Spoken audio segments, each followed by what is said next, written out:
주님의 기쁨이 되는 것 주님의 기쁨이 주님의 기쁨이 되는 것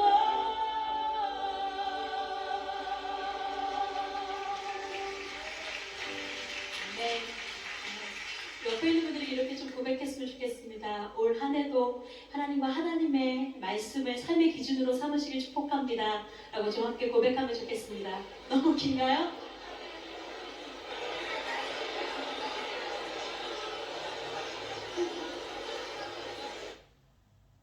주 사랑 거친 풍랑에도 기쁨 많아서 나를 잠잠케 해. 그 사랑 내 영혼의 반석 그 사랑 위에서 주 사랑 거친 풍랑에도 기쁨 많아서 나를 잠잠케 해. 그 사랑 내 영혼의 반석 그 사랑 위에 내가 주인 삶 모든 것 내려놓고 내 주 대신 주 앞에 나가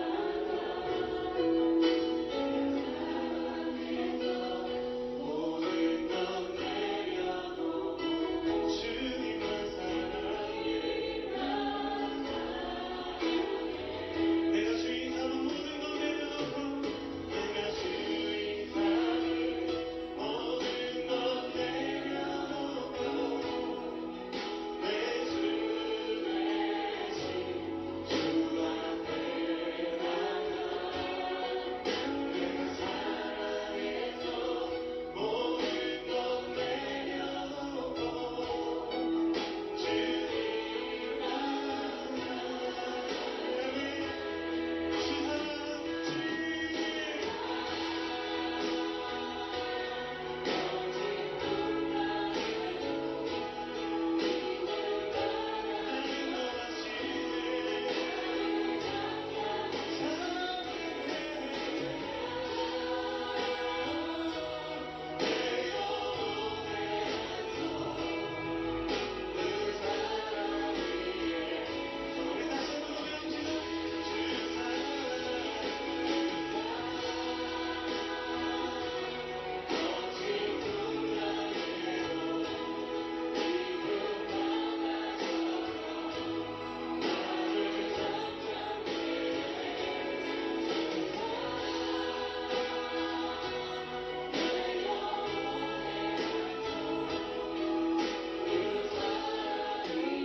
우리가 주님을 기뻐할 수 있는 것은 주님이 우리의 기쁨이 되시기 때문입니다.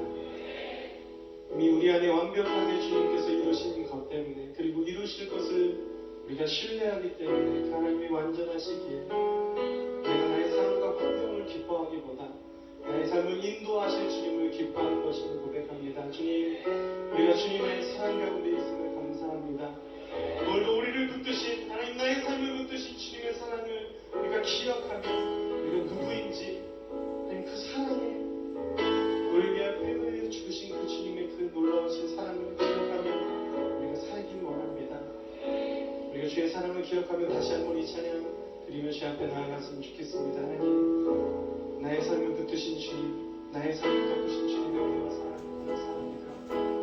나의 삶이 주님 되신 것같이 내가 주 있습니다.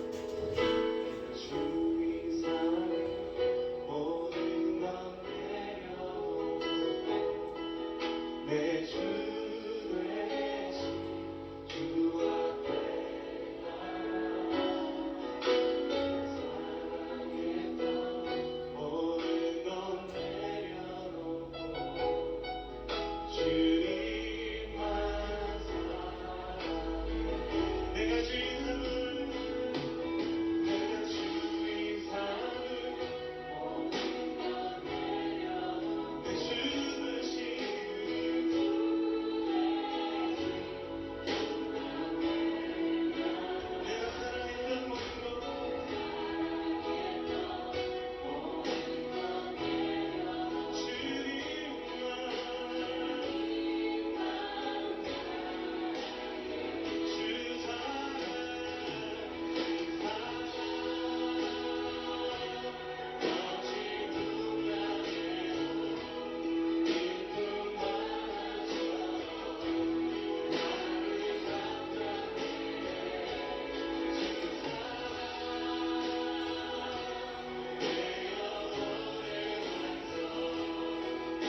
어떤 상황에도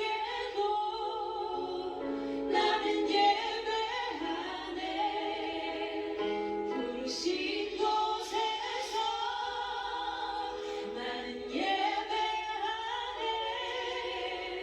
어떤 상황에도 나는 예배. 어떤 상황에도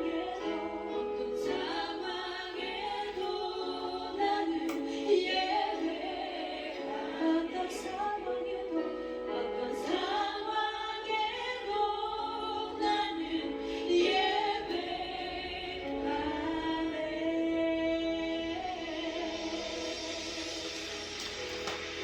어떤 상황에도 주님 앞에 나아가 예배할 때마다 우리 예배를 기뻐 받으시는 주님이심을 여러분 믿으시기를 바랍니다. 우리 함께 좀 여러분 옆에 있는 분에게 이렇게 고백하면 좋겠습니다. 여러분 삶의 자리에서 주님과 사귀시기를 축복합니다. 그렇게 함께 고백하면 좋겠습니다. 삶의 자리에서 여러분 한 사람 한 사람이 주님과 사귀며 주 은혜 가운데 나아가기를 축복합니다. 네, 오늘 특별히 예배 가운데 굉장히 많은 분들이 함께 하셨는데요. 오늘 마파세가 처음 오신 분들을 축복하고 함께 축복하는 시간을 갖기를 원합니다. 오늘 이 시간 예배 처음 나오신 분이 계시면 자리에서 일어나 주실 때 우리 함께 좀 큰 박수로 환영했으면 좋겠습니다. 함께 축복합시다. 주님의 사랑이 당신을 통해 온 세상 가운데 전해지기를.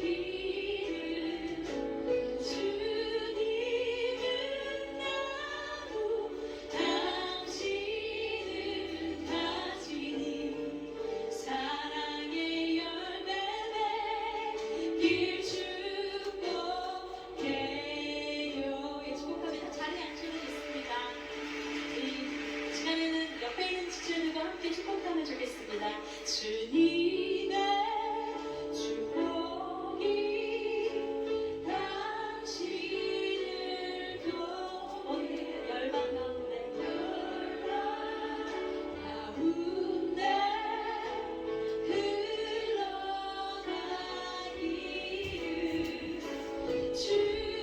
주님은 나무 당신은 가지니 사랑의 열매를 길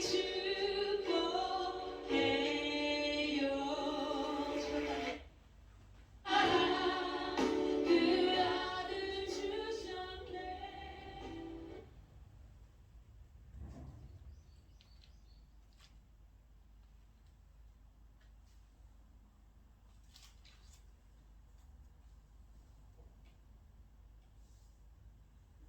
5월 15일 주일 밤예배를 시작하도록 하겠습니다.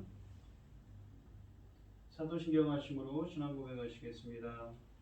전능하사 천지를 만드신 하나님 아버지를 내가 믿사오며 그 외아들 우리 주 예수 그리스도를 믿사오니 이는 성령으로 잉태하사 동정녀 마리아에게 나시고 본디오 빌라도에게 고난을 받으사 십자가에 못 박혀 죽으시고 장사한 지 사흘 만에 죽은 자 가운데서 다시 살아나시며 하늘에 오르사 전능하신 하나님 우편에 앉아 계시다가 저리로서 산자와 죽은 자를 심판하러 오시리라. 성령을 믿사오며 거룩한 공회와 성도가 서로 교통하는 것과 죄를 사하여 주시는 것과 몸이 다시 사는 것과 영원히 사는 것을 믿사옵나이다. 아멘. 찬송가 488장을 하시고 고현희 집사님 대표 기도해 주시겠습니다. 이 몸의 소망 무언가 우리 주 예수 뿐일세. 우리 주 예수 밖에는 믿으리 아주 없도다. 주 나의 반석이시니 그 위에 내가 서리라. 그 위에 내가 서리라. 무섭게 바람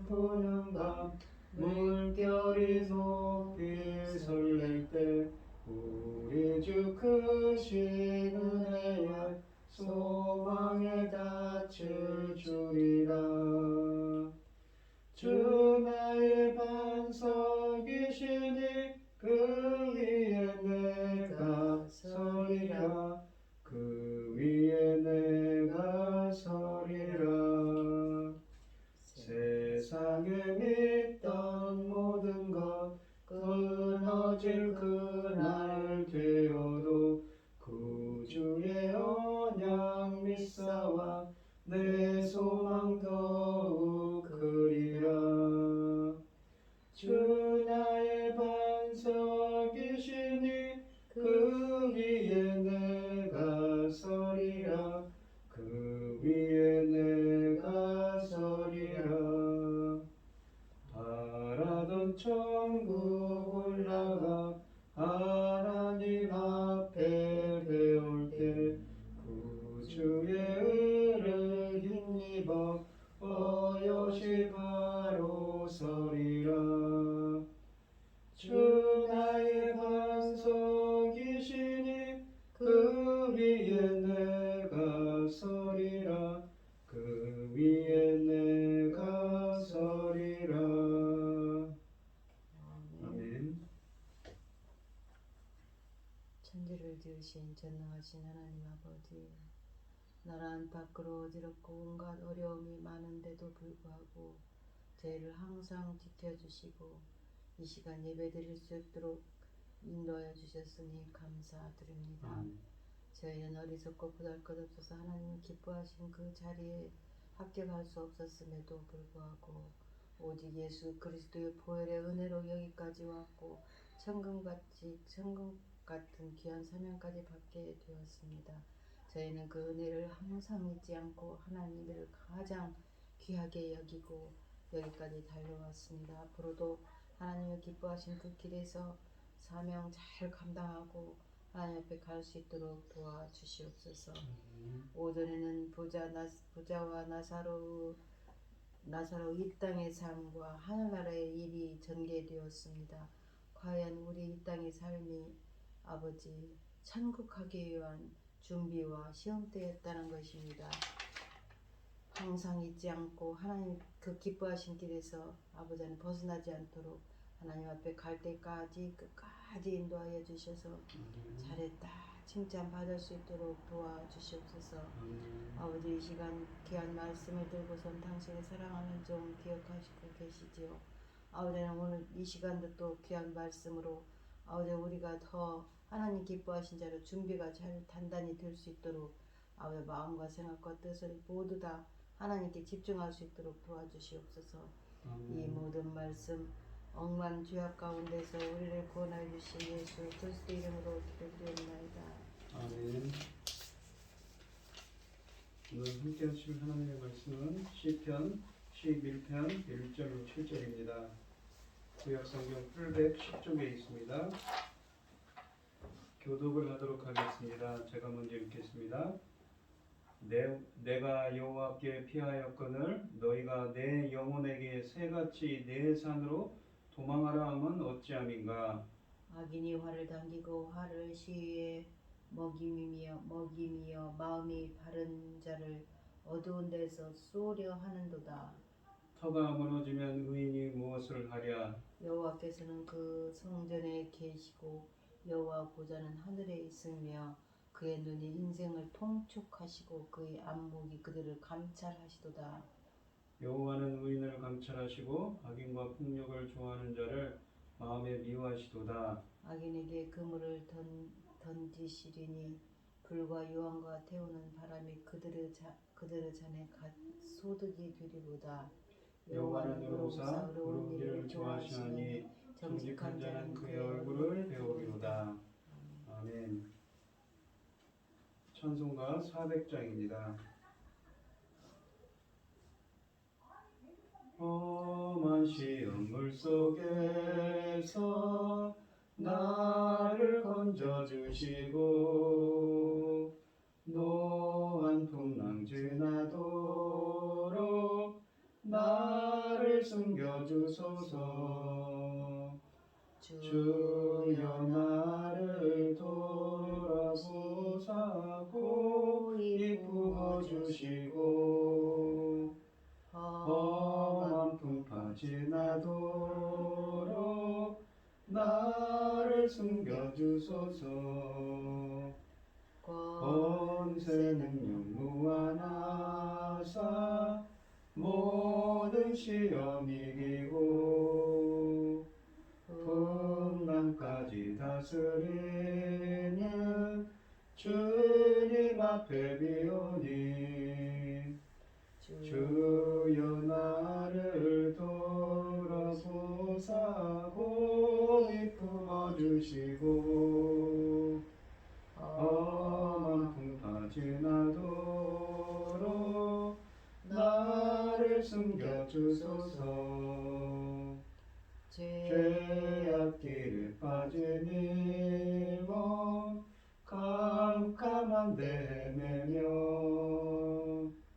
부르짖는 나의 원 들으소서 내 주여.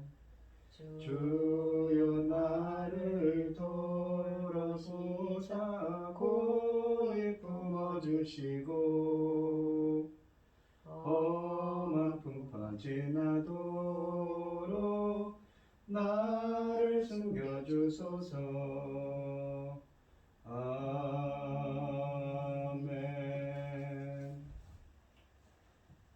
오늘 함께 하실 하나님의 말씀의 제목은 연단하시는 하나님입니다.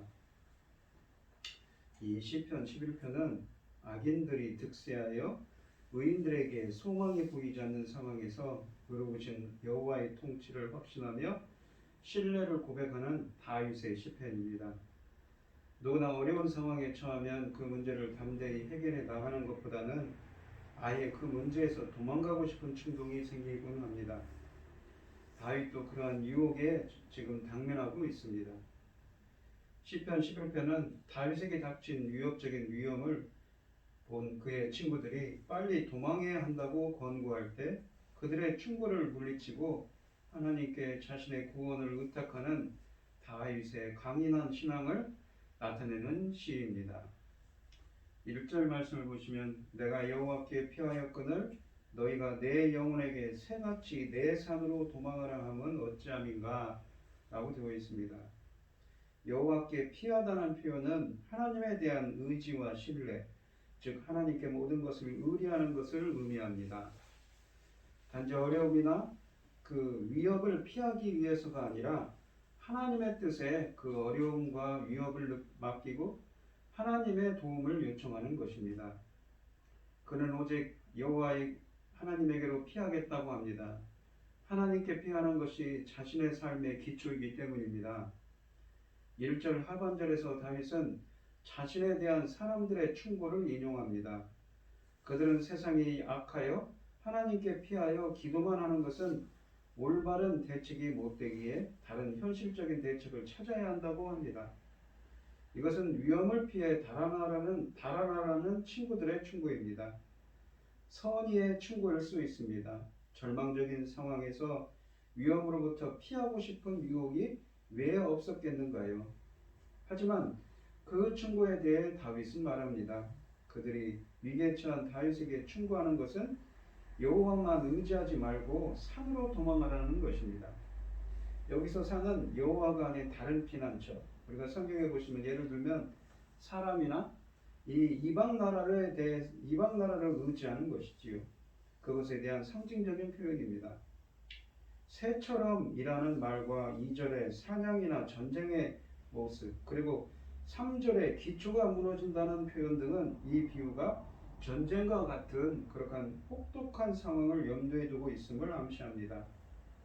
그들의 조언에 다윗은 한마디로 거부합니다. 세속적인 충고와 자신의 안전을 고려하지 않고 피난처이신 하나님을 더 의지하겠다는 것이지요. 믿음을 택한 것입니다. 정의와 질서로 안정된 사회의 기초가 무너지려는 때에는 누구나 절망하고 포기합니다. 그러나 다윗은 악인을 멸망시키고 의인을 구원하실 하나님에 대한 믿음으로 굳게 서 있습니다.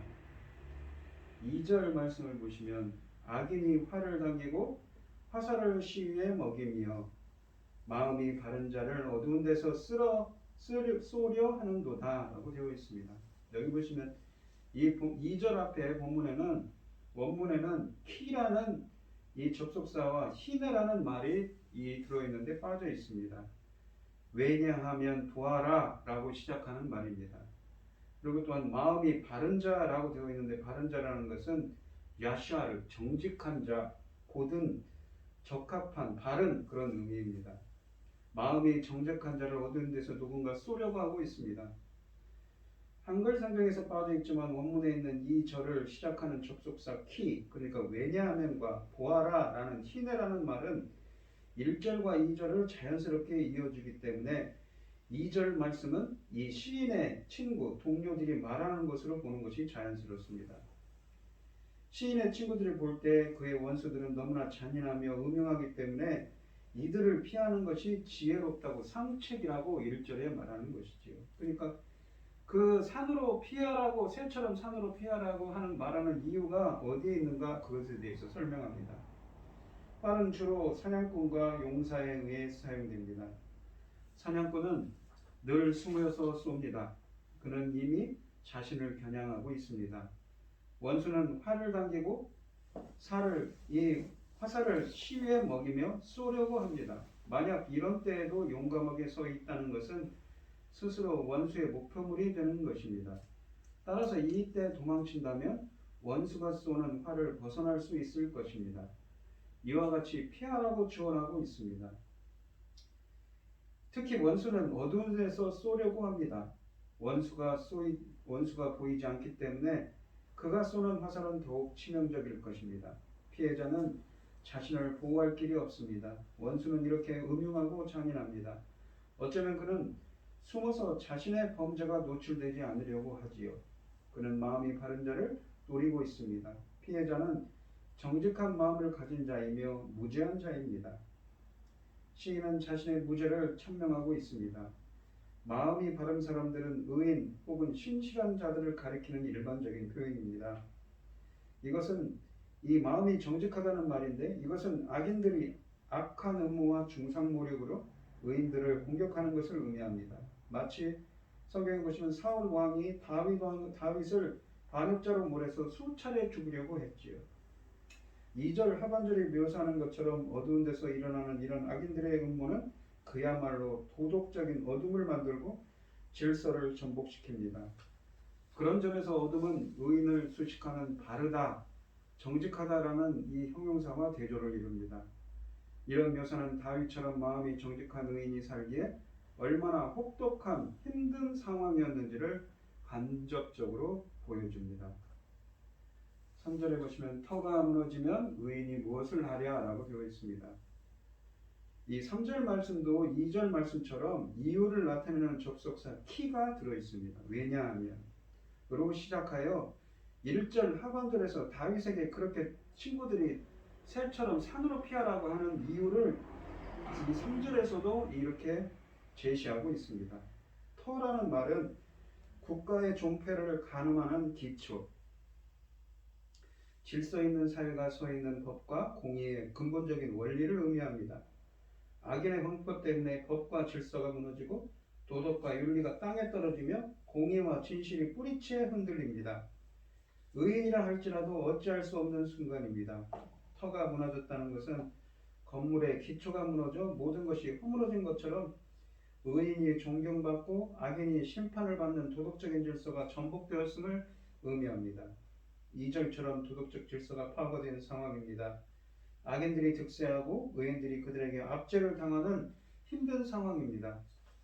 이런 마당에 의인이 할 수 있는 것은 무엇일까요? 3절에서 2절에 마음이 바른 자들이 의인으로 바뀌어 등장합니다. 의인이 무엇을 하랴라는 이러한 수사적인 의문은 아무것도 할 수 없다는 의미를 내포합니다. 법과 질서를 세우려는 그들의 모든 노력이 다 쓸모없게 되었습니다. 모든 법과 질서가 무너지고 혼동과 폭동이 일어나면 의인은 무엇을 할 수 있는가요? 만약 사회의 기초가 든든하다면 의인은 자신의 삶에 대해 두려워하지 않을 것입니다. 그러나 이 본문에서 시인은 인생과 공동체와 공의의 터가 무너지고 있다고 말합니다. 이 질문 속에는 위기의식이 감돌며 또한 무력감이 담겨 있습니다. 그러나 시인은 주님께 피하며 믿음의 담력을 잃지 않고 있습니다. 믿는 자는 도망치지 않을 것입니다. 시인은 자고책을 버리고 주님께 피합니다. 1절부터 3절까지에서는 그 악인들이 득세하여 도덕적 질서가 무너진 고통스러운 상황 속에서도 시인이 오직 그 도덕적 질서의 최후 보루이신 여호와께 피하여 그분의 의로운 통치가 이루어지기를 기다린다는 의지를 천명하고 있습니다. 이 질문은 우리의 삶과 사역과도 연관된 실존적인 질문이기도 합니다. 절망과 좌절로 가득 찬 세상에서, 도덕과 윤리가 상실된 세상 사회에서, 악인들이 큰소리치고 의인들이 눈물 지는 세상에서 우리는 무엇을 할 수 있는가요? 우리가 낙담하고 포기한다면 세상은 바뀌지 않습니다. 그러므로 낙담과 포기는 우리에게 사치일 뿐 현실과는 동떨어진 선택입니다. 이 4절 말씀을 보시면 여호와께서는 그의 성전에 계시고 여호와의 보좌는 하늘에 있으며 그의 눈이 인생을 통촉하시고 그의 안목이 그들을 감찰하시도다. 인생을 통촉한다는 표현은, 통촉한다는 것은 주시한다는 말입니다. 보고 계신다는 것이죠. 또한 이 감찰하신다는 말은 반이라고 해서 이 테스트한다, 시험하다, 검사하다, 입증하다, 또한 상징적으로는 이 시험대에 올려서 정말 그것을 입증한다는 의미입니다. 이 말이 잠언 17장 3절에서는 연단하다는 의미로 담겨 있습니다. 마치 정금같이 불순물을 빼는 과정이지요. 이 4절부터 7절에서는 1절에서 3절에서 왜 다윗이 여호와께 피했는지 그 이유를 말해줍니다. 1절부터 3절에 나오는 사람들의 충고에 대한 답변이자 여호와 하나님의 의로운 통치에 대한 신뢰의 고백이기도 합니다. 왜 의인은 여호와를 신뢰해야 하는가요? 첫 번째 이유는 거룩하신 하나님이 하늘에서부터 이 땅의 일들을 다 다스리시기 때문입니다. 4절은 이 여호와가 그분의 거룩한 성전에 계신다고 단언하며 그 다음에 그분의 보좌가 하늘에 있다는 것을 분명히 밝힙니다. 이 표제어에 보시면 이 시편은 다윗이 썼다고 되어 있는데 다윗 때에는 성전이 없었지요. 그러니까 이 여호와의 성전은 거룩하다고 묘사하는 것은 그것을 세상적이거나 물질적이거나 불경스러운 어떤 것과도 분리시키는 것입니다. 그러니까 저 주님이 계시는 그 하늘나라를 뜻하는 하늘나라의 보좌를 뜻하는 것입니다. 그것은 하늘의 성전이지요. 그리고 그분의 왕권을 나타내는 그의 보좌가 하늘에 있다는 것은 모든 인간사에 대한 그분의 주권을 확정합니다. 우리가 앞으로 다가올 무정부 상태와 그것이 어떻게 사회의 틀을 흔들어 놓을지를 염려한다면 유일한 소망은 하늘로부터 다스리시는 주권적이고 거룩하신 여호와에 대한 믿음뿐이며 그 통치는 흔들리지 않는다는 것입니다. 여기서 신실한 자들은 이 땅의 제도들이 아니라 하늘의 주권자와 그분의 계획을 단단히 확신한다는 것이 요점입니다. 유인이 여호와를 신뢰해야 하는 두 번째 이유는 그분이 모든 사람의 일을 감찰하신다는 것입니다. 다윗은 이 점을 아름답게 진술합니다. 그의 눈이 인색을 통촉하시며 그의 안목이 그들을 감찰하시도다. 그는 하나님이 사람들을 면밀히 검토하시는 것을 묘사합니다. 눈을 사용한 것은 이해할 만합니다. 하지만 안목이라는 말을 썼습니다. 이 말은 원문으로는 속눈썹이라는 의미를 담고 있습니다. 이해하기가 다소 어렵습니다. 그것은 어떤 물체를 가까이에서 집중하여 들여다볼 때 눈을 가늘게 떠서 눈꺼풀이 눈에 파묻히는 현상을 말합니다. 물론 하나님은 언제나 사람들이 무엇을 하는지 잘 아십니다. 하지만 이 구절은 정말 하나님이 주의 깊고 면밀하게 바라보신다는, 검사한다는 의미입니다. 세세하게 바라보신다는 의미죠. 두 동사는 감찰을 강조합니다. 이 단어들이 함께 나오면 하나님의 지식은 평가하는 지식이라는 것을 보여줍니다. 그리고 하나님의 지식은 언제나 그렇기 때문에 다윗은 여호와가 그의 모든 행동을 알고 계실 뿐 아니라 그 행동들을 시험하고 계신다는 것도 알고 있다는 것을 의미합니다. 그렇기 때문에 그는 자신이 두려움이 아닌 믿음으로 행동하고 있다는 것을 확실히 밝히고 싶어 합니다. 하나님은 인간의 모든 모습을 살펴보시고 또한 시험하여 보십니다. 즉 모든 인간의 행동과 삶을 달아보시는 분이지요. 또한 성경에서 이 바는 의인들을 금에서 불순물을 없애는 용광로에서 재련하듯이 연단하신다는 의미를 담고 있습니다. 시인은 하나님이 의인을 더욱 더 순수하고 더욱더 정결하게 하기 위하여 그들을 연단시키신다고 합니다. 의인이 삶에서 당하는 어려움은 그들을 더욱더 경건하고 완벽하게 하기 위한 훈련이라는 의미지요. 이와 같이 하나님의 연단은 의인을 정결케 하십니다. 이제까지 시인은 이 악인들이 도망치라며 그렇지 않으면 죽이겠다는 이 위험한 상황 속에 처해 있어서 자신의 주위에 있는 그 친구들이 산으로 새처럼 도망가라고 했습니다. 그는 1절부터 3절에서 그렇게 표현했지요. 그는 이 위협적인 상황을 회피하지 않으면서 어떻게 그 위기에서 벗어날 수 있는가? 이 시인은 비록 원수들이 숨어서 그를 노리고 있지만 하나님은 모든 사람들의 일거수일투족을 감시하고 계심을 보고 있음을 4절에서 고백하고 있습니다. 하나님을 의지함으로써 이 난관을 헤쳐나가겠다는 의지의 표현이지요. 시인의 확고한 의지는 하나님이 아직도 이 세상을 통치하고 있으시다는 사실에 근거를 두고 있습니다. 그는 하나님이 계시는 곳으로 눈을 돌립니다. 그는 문제에서 도망가는 것이 아니라 하나님의 품으로 피신하기를 원합니다. 그가 문제에서 눈을 떼고 그 문제를 해결하실 수 있는 하나님께 눈을 돌리는 것은 그의 신앙의 고백이자 우리 모두에게 도전을 주는 참다운 신앙의 자세이기도 하지요. 이 5절로 6절 말씀을 보시면 여호와는 의인을 감찰하시고, 아까 이 4절에서 썼던 감찰하다는 말이 또 써 있습니다. 이 방황이라고 해서 시험하다, 테스트하다, 입증하다, 연단하다는 의미입니다. 마치 정금같이 용광로에서 재련한 불순물을 빼듯이 이 시험을 주셔서 연단하듯이 그렇게 하신다는 것이지요. 악인과 폭력을 좋아하는 자를 여호와께서는 미워하시도다. 악인에게 그들을 그물을 던지시리니 불과 유황과 태우는 바람이 그들의 잔의 소득이 되리로다 라고 말씀하십니다. 이 태우는 이 그물을 던지시리니 라는 표현은 원문으로는 덫을 비처럼 내린다는 표현입니다. 불과 유황은 마치 소돔과 고모라의 형벌이 연상되지요. 태우는 바람은 하나님의 진노의 바람, 즉 하나님의 분노하시는 숨결을 의미합니다. 이 5절로 6절은 에서 보시면 의인에 관해서는 하나님이 그들을 감찰하고 연단하시는 것이 되풀이됩니다. 그러므로 이 맥락에서 여호와는 무정부 상태의 핍박의 위협으로 다윗의 믿음을 시험하고 연단하셨다는 것이지요. 그런 어려운 상황 가운데서 말입니다.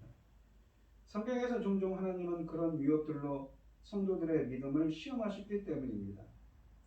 3절에서 이 도덕적인 질서가 전복된 상태에서 의인이 할 수 있는 것이 없다고 했다면, 이 5절 상반절은 하나님이 의인의 선행과 마음을 살피셔서 다 알고 계시기에 불의한 상황에서도 하나님을 의지하고 선을 행하는 의인의 삶이 매우 의미 있다는 것을 강조하고 있습니다. 주님은 다 알고 있다는 것이지요. 그것은 하나님이 악인을 다루시는 방식과 대조됩니다. 악인에게는 입증하거나 시험하는 것이 없습니다. 신적 진노의 대상은 악인과 폭력을 주호하는 자입니다. 여기서 폭력은 악인들이 자신들의 욕심과 이익을 채우기 위해 하는 모든 압제와 횡포와 악행을 대표하는 행동입니다. 악인들은 그런 것을 좋아하지만 하나님은 그런 행동을 하는 악인을 마음에 정말로 미워하십니다.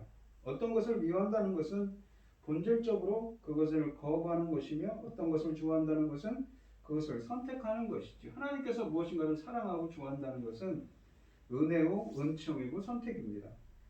여호와께서 미워하시는 것들은 결국 벌을 받을 것입니다. 그것들은 죄이고 파괴적인 것이기 때문입니다. 아까도 말씀드렸듯이 그물이라는 것은 덫으로 고쳐 읽을 수 있는데, 그렇게 되면 이 6절 상반절은 악인들 위에 맹렬한 숯불과 유황을 덫으로 비처럼 내리신다의 의미입니다. 악인들 위에 비처럼 쏟아지는 숯불과 유황과 태우는 바람은 하나님이 내리시는 심판의 무시무시함을 비유적으로 표현한 것입니다. 비가 내리듯 덫이 악인들 위에 끊임없이 내리는 것입니다. 악인들이 덫을 한두 개는 피할 수 있을지 몰라도 쉬지 않고 내리는 비처럼 그들이 내려오는 덫을 모두 피할 수는 없는 것이지요. 하나님이 꼭 그들을 벌하실 것이라는 의미입니다. 불, 유황, 태우는 바람이 그들의 잔의 소득이 될 것이라고 하십니다. 성경에서 잔의 상징은 어떤 사람의 삶의 운명에 대해서 이야기할 때 사용됩니다. 그것은 축복의 잔이 될 수도 있고 심판과 분노, 두려움의 잔이 될 수도 있습니다. 악인에게 준비된 것은 유황과 태우는 바람입니다. 태우는 바람은 미친 듯이 타는 열을 의미하는 것으로 신적인 심판에 대한 비유적인 표현입니다. 본문은 종말의 때에 일어날 큰 심판을 예상합니다. 이것이 바로 하나님이 악을 미워하시는 것의 결과인 것이지요. 7절 말씀을 보시면 여호와는 의로우사 의로운 일을 좋아하시나니 정직한 자는 그의 얼굴을 배우리로다. 이 의로우시다 이 말은 짜디클입니다. 우리가 로마서에 보면 믿음으로 의롭게 된다고 할 때 디카이오스와 똑같은 말이죠. 근데 의로운 일이라는 것은 의로움을 좋아하신다고 하는 것이지요. 이 제데카입니다. 정직한 자는 이게 야샤르죠. 아까도 이 마음이 바른 자라고 할 때 그 정직한 자입니다. 본문에서 말하는 고통받는 의인들이지요. 그의 얼굴을 배우리로다 이렇게 말합니다. 이 시인은 6절 말씀처럼 하나님이 악인을 반드시 심판하실 것이라는 사실을 어떻게 확신할 수 있는가요? 그것은 하나님은 의로우시며 의를 사랑하시기 때문이라고 말씀하십니다. 그러므로 정직한 사람만이 의로우신 하나님의 얼굴을 보게 될 것이라고 하십니다. 7절은 20편의 결론이면서 1절과 대칭을 이룹니다. 1절에서 다윗은 악인들이 횡행하는 세상에서도 자신처럼 오직 하늘 성소에 계신 여호와께 피한 의인만이 하나님께 구원받아 여호와의 얼굴을 볼 것이라고 확신 있게 마무리하고 있는 것이지. 이 본문에 보시면 이 7절부터 이 키라는 접속사 키가 원문에 있는데 이 번역에는 빠져 있습니다. 왜냐하면이라고 번역해야 됩니다. 왜냐하면 뭐뭐하기 때문이라는 것이죠. 왜냐하면 여호와는 의로우사 의로운 일을 도와주시나니 정직한 자는 그의 얼굴을 뵐 것이라고 말씀합니다. 여호와는 의로운 분이시기 때문입니다. 여호와는 의로우심으로 악은 설 수 없습니다. 여호와는 의를 사랑하심으로 악을 미워하십니다. 어떤 행동들이 의롭다고 하라면 그 행동들은 하나님의 기준에 맞아야 됩니다. 그분만이 참으로 의로우시기 때문입니다. 이 기준에 미치지 못하는 것은 무엇이든 죄인 것이지요. 그래서 심판에 대한 이 약속은 인류의 악에서 곧바로 나오는 결과이지만 1차적 원인은 하나님의 의로운 본성 때문입니다. 의롭다는 것은 공정하신 하나님의 속성입니다. 근데 그의 기준이 누구라고요? 바로 하나님입니다. 하나님이 보셨을 때 의롭다고 하면 하나님께서 기뻐하시고 하나님께서 인정하신다면 의롭다고 하는 것이고 그렇지 않으면 죄라는 것이지요. 여기서 의로우시다로 번역된 단어는 앞에 나오는 의인과 같은 의미입니다. 같은 단어입니다. 의로우신 하나님의 통치에 복종하는 사람이 의인이기에 그들이 행하는 의로운 일들을 좋아하시는 하나님이 결국 그들을 구원하실 것입니다. 여기서 좋아하다는 단어는 5절에 폭력을 좋아하는 악인을 미워하시는 하나님의 모습과 대조되고 있습니다. 악을 좋아하는 자들에게는 명백하게 심판을 통해 악에 대한 미움을 표현하시지만 고난 가운데서도 의를 행하는 자들의 의에 대해서는 구원을 통해서 좋아하심을 표현하십니다. 하나님께서는 그러니까 공정하신 하나님이기 때문에 6절에 있는 것처럼 뭐라고요? 그들을 불과 유황과 태우는 바람으로 심판하신다는 의미를 담고 있는 것이지요. 하나님의 얼굴을 뵙는다는 표현은 이 고난에서 건져져 하나님의 임재 아래서 하나님의 호의와 은혜를 누리는 것을 비유적으로 표현하는 말입니다. 우리가 민수기 6장 22절로 26절에 보면 제사장적 축도가 있는데 여호와께서 누군가에게 얼굴을 향한다는 것은 은혜고 은총이고 구원을 의미합니다. 그런데 반대로 누구한테 얼굴을 가린다는 것은 무엇입니까? 바로 심판을 의미하는 것이죠. 심판과 저주를 의미하는 것입니다. 우리가 1절에서 하나님께 피하는 것이 여호와의 성소에 들어가 기도하는 것을 의미하듯이 7절의 이 표현도 하나님의 성소에서 하나님을 예배하는 것을 의미합니다. 이것은 하나님의 진노하셔서 얼굴을 가리신다는 표현과 대조적이지요. 하나님의 진노가 아닌 구원의 잔을 넘치도록 받은 의인들은 하나님의 집에서 하나님의 얼굴을 뵈면서 영원히 살게 될 것을 확신하면서 이 시편은 마무리되고 있습니다. 오늘 본문 말씀을 보시면 이 여호와께서 이 의인은 악인들이 득세하는 상황에서도 온 세상을 의롭게 다스리시는 하나님의 하늘 성질에 계신 여호와께 피할 때 결국은 여호와에 의한 악인 심판과 의인 구원을 체험할 수 있다고 합니다. 하늘에서 불꽃 같은 눈으로 모든 인생을 주님은 감찰하시지요. 불의한 인생도 의인들의 고든 길도 모두 살피시고 각 사람의 행위대로 공의롭게 갚아주십니다.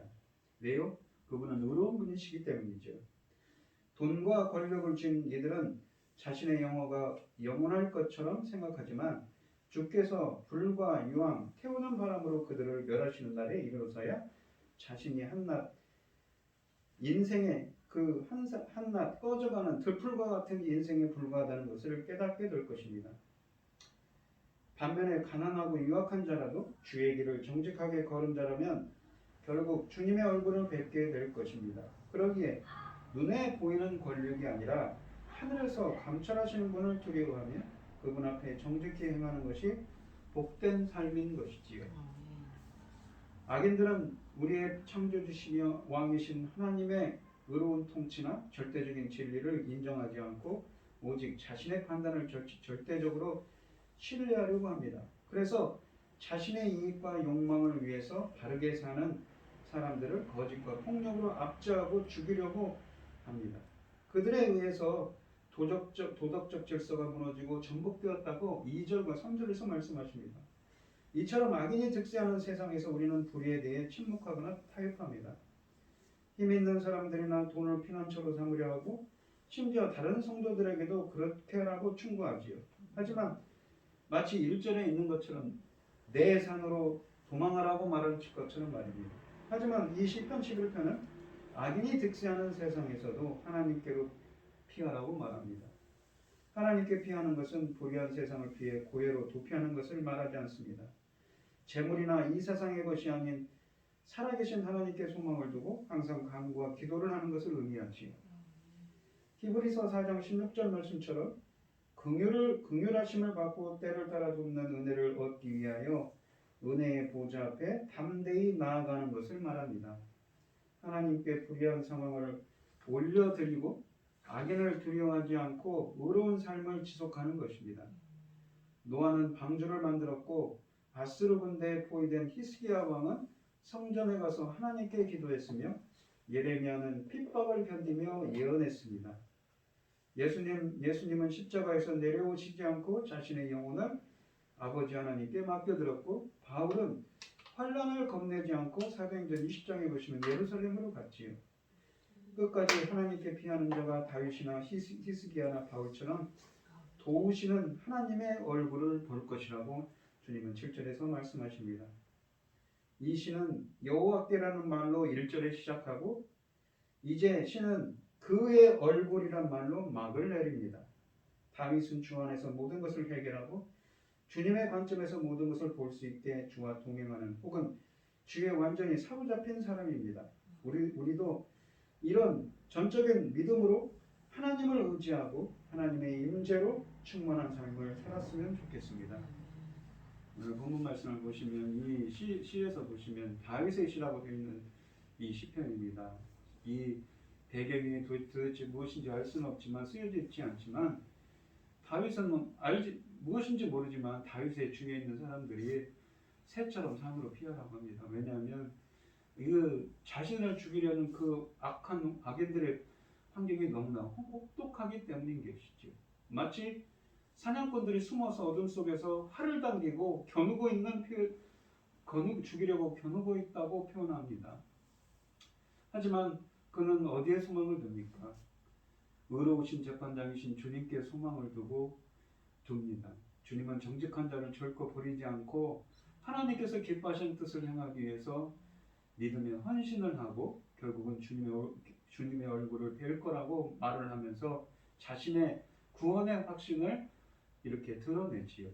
우리들도 비록 우리가 어떤 상황과 어려움 가운데 있더라도 주님의 얼굴을 배울 거라는 주님만을 주님께 의지하고 주님께서 결국은 저 의인들, 정직한 자들을 그들이 비록 시련 가운데 있더라도 그들을 감찰하시고 연단하시는 그 하나님을 바라보며 좋은 길로, 바른 길로 이끌으시는 그 선한 하나님의 은혜를 소망하며 주님께 의지하고 주님의 말씀을 붙잡고 살아가는 우리 성도님들이 되시기를 축원드리겠습니다. 아멘. 기도하겠습니다. 하나님 아버지 감사합니다.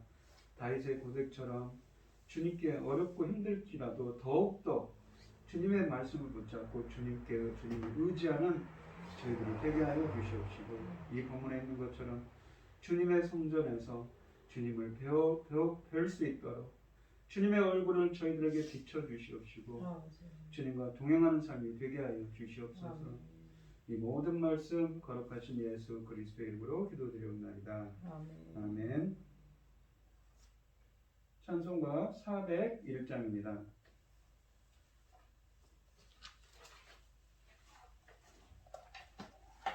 주의 곁에 있을 때 마음이 든든하오니 주여 내가 살 동안 인도하여 주소서. 주여 나를 인도하소서. 바른 세상 살 동안 주여 인도하소서. 비난처인 내수여 세상 물결험할 때 크신 은혜 베푸사 나를 숨겨주소서. 주여 나를 인도하소서.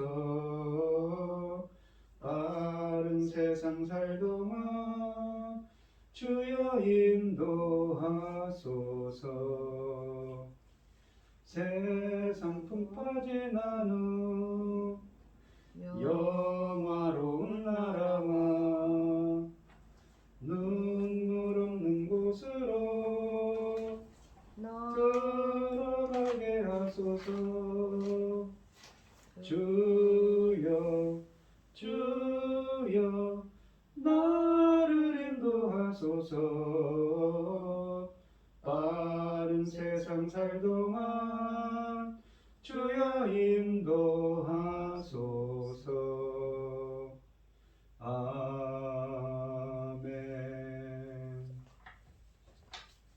축도하심으로 오늘 예배를 마치겠습니다. 이제는 주 예수 그리스도의 은혜와 하나님의 극진하신 사랑과 성령의 교통하심이 어떠한 고난과 역경 가운데도 주님만을 신뢰하며 주의 얼굴을 뵙기를 소원하는 성도들 머리 위에 이제로부터 영원히 함께 있을지어다. 아멘.